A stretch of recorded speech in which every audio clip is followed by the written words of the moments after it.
Hαίrete, friends. Welcome to Classics in Color, your weekly dive into some of the ancient world's wackiest facts. I'm Mark Graves. Today we're going to be talking about women in ancient medical writing.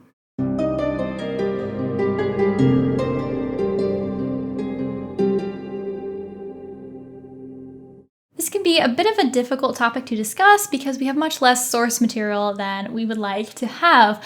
We only have writings that have survived from one or two women, and the other women we wouldn't even know existed if it weren't for references and citations in other male authors. So I am very grateful in this video for two articles that went through all of the literature and collected all of these names of women and the little references and tidbits about them that we have. These two articles are Women Writing and Medicine in the Classical World by Rebecca Fleming, and then Galen and the Girls, Sources for Women Medical Writers Revisited by Holt Parker. So thank you so much to both of those authors. Because we don't know as much as we would like, there's lots of room for different interpretations and debate. So, for example, some people have proposed that all of these female names are not actually for real women, that they are pseudonyms or pen names for male authors. And it is certainly possible for a person to create content that is under a name that is typically associated with the opposite gender. However, that does not mean that that is what is always happening. Just because we have a female name doesn't mean we know that we have a male author. That doesn't really make sense, at least to me. And some people will respond to that, well, these names are so stereotypical, they're so generic that they can't be real people. They have to be pseudonyms or pen names. And to that I would respond, just because John or Steve is a really stereotypical or generic male name doesn't mean that someone who's named John isn't a real man. People can be named John, right? And the same thing with these authors. Just because a woman is named the ancient Greek equivalent of, say, Sarah, doesn't mean that she is a man. We don't know that for sure, and I think we might as well assume until proven otherwise that most, if not all of these ladies are indeed women. Without further ado, let's take a look at some of these female authors, starting with Metrodora. So she wrote on the diseases and cures of women, so that's a gynecological work. And as far as we know, this is the oldest medical document written by a woman. So that's pretty cool and impressive. And it survived all the way through the Middle Ages up until today, which is wonderful. And it's possible that it survived that long because it was a gynecological document. So women in the ancient world were often shunned or pushed out from practicing different types of medicine, but usually there was a little bit of wiggle room, a little room for them to breathe if they wanted to do things like childbirth and women's issues. There was a respect for women who worked in that area, and so maybe, we don't know for sure, but maybe that gave her the respect that she needed to survive for so long. Next up is Antiochus.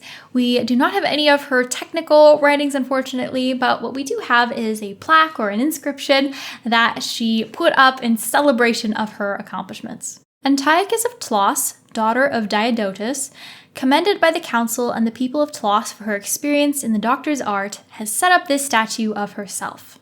So something like that certainly would have taken a good amount of money and clout, so she must have had some amount of respect and success.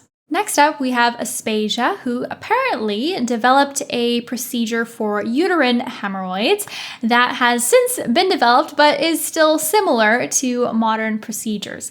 And unfortunately, we don't have any of her writings, but we do have Aelian quoting or referencing her for this procedure.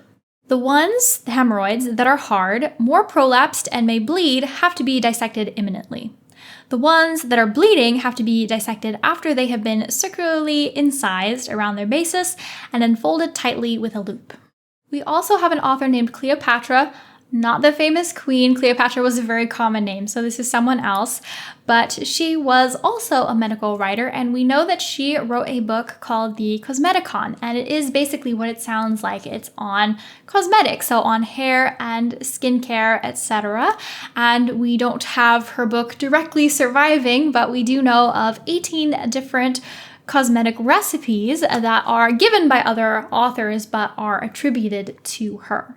Galen is a medical encyclopedist, so he wrote volumes and volumes exhaustively documenting every possible topic and subtopic in ancient medicine. And for all of that, he cites a lot of different authors, and many of them are actually women. So one reason he probably does this is because he actually says he prefers to quote or to cite younger and more recent authors for things like drug recipes. And he says that's because the whole practice or the method of medicine is that over time, people discover new things. They adjust things. Every new generation gets things a little bit better. And that is a very impressive take for an ancient author.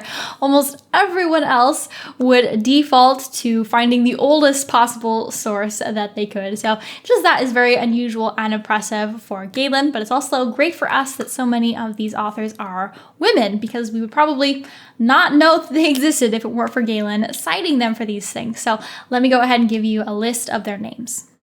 Eugeresia, Origenea, Samithra, Spendusa, and Zanite.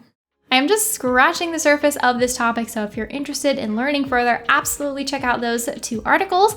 I wish the best of luck to any of you who may be finishing up school right now. I just gave out my last final today, so I am ready to peace out and go on vacation. But before I leave, let me just say thank you so much for checking out this video. Special thank you as always to subscribers and to Patreon members, and I hope to see all of you again next week. Hαίrete.